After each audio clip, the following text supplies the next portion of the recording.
नमस्कार दोस्तों। आइए फ्रीडम हाउस की उस रिपोर्ट के बारे में बात करते हैं जो कि आजकल मीडिया में काफ़ी चर्चा में है और जो कि बिल्कुल मिसलीडिंग और फॉल्स रिपोर्ट है और जिसमें इंडिया के फ्रीडम स्कोर को डाउनग्रेड करके पब्लिश किया गया है।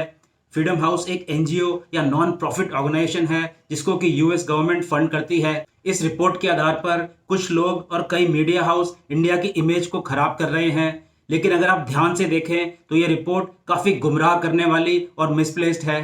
ये रिपोर्ट जिन इंसिडेंसेस पर डायरेक्टली या इनडायरेक्टली बेस्ड हैं वो हैं सीएए, एनआरसी, किसान आंदोलन, आर्टिकल 370, राम मंदिर कंस्ट्रक्शन और इसी तरह के कुछ और मुद्दे जो कि काफ़ी परसेप्शन बेस्ड हैं। इसका मतलब ये हुआ कि अगर आप यूएस या किसी वेस्टर्न कंट्री में बैठे हैं तो इन मुद्दों के बारे में आपका परसेप्शन बिल्कुल डिफरेंट होगा, और अगर आप भारत में हैं तो आपका परसेप्शन बिल्कुल 180 डिग्री डिफरेंट होगा। इसमें कोई शक नहीं है कि ये सारे फैसले बहुत ही मुश्किल थे, परंतु देश के लिए ये बहुत ही आवश्यक थे और कई दशकों से ये पेंडिंग चल रहे थे। हमें वो फैसले लेने चाहिए जो कि हमारे देश के विकास के लिए ज़रूरी हैं, ना कि यूएस या कोई और वेस्टर्न कंट्री उसके बारे में क्या सोचता है। अगर एक तरह से देखा जाए तो ये एक अच्छा रिफ्लेक्शन है, क्योंकि इतने मुश्किल फैसले लिए गए जो कि आज़ादी के बाद आज तक नहीं लिए गए थे, और फ्रीडम स्कोर थोड़ा सा ही कम हुआ है जो कि 67 आउट ऑफ 100 है, और ये एक पॉजिटिव इंडिकेशन है। अगर हम सीए की बात करें, सिटीजनशिप अमेंडमेंट एक्ट, जिसमें कि भारत की सिटीजनशिप के लिए प्रावधान दिया जाता है उन माइनॉरिटीज़ को जिनको कि टॉर्चर और प्रोसिक्यूट किया गया है मुस्लिम मेजॉरिटी कंट्रीज़ में, जैसे कि बांग्लादेश, पाकिस्तान या फिर अफगानिस्तान। और ये लोग ऑलरेडी भारत में कई दशकों से रह रहे हैं और 2014 के पहले से रह रहे हैं। तो फिर इसमें गलत क्या है? अगर किसी को ये लगता है कि इन रिफ्यूजीज के रहने से भारत के रिसोर्सेज कम हो जाएंगे, लेकिन ये रिफ्यूजीज तो इंडिया में कई दशकों और सालों से ऑलरेडी रह रहे हैं। हालांकि इसके पहले की सरकारों ने भी इस मुद्दे पर काफी कंसर्न रेज किए थे और पार्लियामेंट में काफी आवाज उठाई थी, लेकिन ऑन ग्राउंड कोई काम नहीं हुआ, क्योंकि बात करना बहुत आसान है और काम करना उतना ही मुश्किल है। एक फॉल्स प्रोपेगेंडा फैलाया गया कि सीए के इम्प्लीमेंट करने से इंडियन मुस्लिम्स पर इम्पैक्ट होगा, जो कि बिल्कुल असत्य है और 200% गलत है। और इसी तरह के नेगेटिव सिग्नल्स वेस्टर्न कंट्रीज में फैलाए गए। अगर हम एनआरसी की बात करें, नेशनल रजिस्टर फॉर सिटीजन्स, जिसका कि अभी ड्राफ्ट भी आना बाकी है, लेकिन काफ़ी अफवाहें ऑलरेडी फैल चुकी हैं।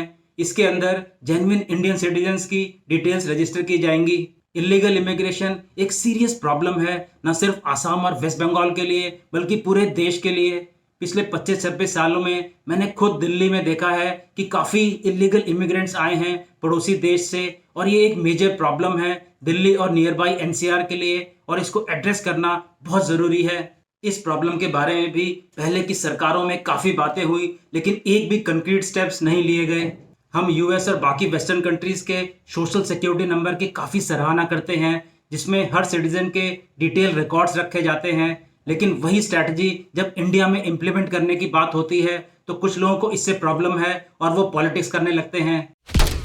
अगर हम आर्टिकल 370 की बात करें तो जम्मू एंड कश्मीर को आज़ादी के टाइम पर स्पेशल स्टेटस देना एक गलत डिसीजन था। ऐसे बहुत से प्रोमिस थे जो आज़ादी के बाद भारत से जुड़े, लेकिन जम्मू एंड कश्मीर को ही स्पेशल स्टेटस का दर्जा दिया गया। आर्टिकल 370 को कई दशकों पहले ही हटाना था, लेकिन पिछली सरकारों की पॉलिसी पैरालिसिस, इनएफिशिएंसी और वोट बैंक पॉलिटिक्स के कारण यह डिसीजन कई सालों तक पेंडिंग रहा। आर्टिकल 370 को हटाना एक बहुत मुश्किल पर एक बहुत अच्छा डिसीजन था, और जाहिर है कि वेस्टर्न कंट्रीज में इसका कुछ नेगेटिव इम्पैक्ट गया, पर हमारे देश के लिए ये बहुत ज़रूरी था।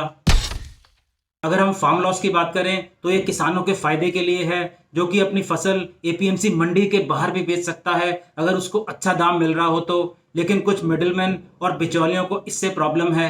अगर एपीएमसी मंडीज इतनी ही अच्छी हैं तो किसान मंडी के बाहर अपना अनाज बेचेगा ही नहीं, लेकिन मंडी के मालिक जानते हैं कि बरसों से इन्होंने किसानों का शोषण किया है और किसान अब कभी भी अपना अनाज बिचौलियों और दलालों को नहीं बेचेगा। ये आंदोलन एक तरह से ये प्रमाण है कि एपीएमसी मंडीज किसानों को लूट रही थी। दुर्भाग्यवश किसान आंदोलन अब पॉलिटिकल कलर पकड़ चुका है और बहुत से सो कॉल्ड किसान लीडर्स इसमें अपना पॉलिटिकल एम्बिशन तराश रहे हैं।